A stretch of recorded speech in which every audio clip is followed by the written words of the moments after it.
Hi guys, Bihu গ'ল কিন্তু আমাৰ মায়ে তিলৰ পিঠা বনাব এৰা নাই। কাৰণ তিলৰ পিঠা শেষ হ'ল। ঘৰলৈ আলহী আহিলে বা গাঁৱৰ মানুহ আহিলে আমাৰ ঘৰত চাহৰ সৈতে পিঠা দিয়া হয়।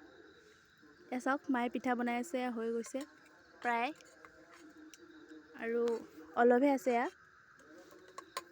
আমাৰ ঘৰত আহিলে বিস্কুট চিস্কুট নাপায় দেই, চব পিঠাগুড়িৰে বনোৱা পাব।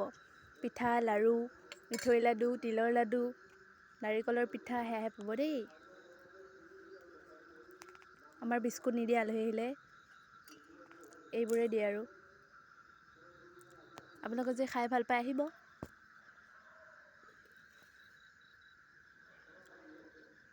দেখিছে কি ধুনীয়াকৈ বনাইছে।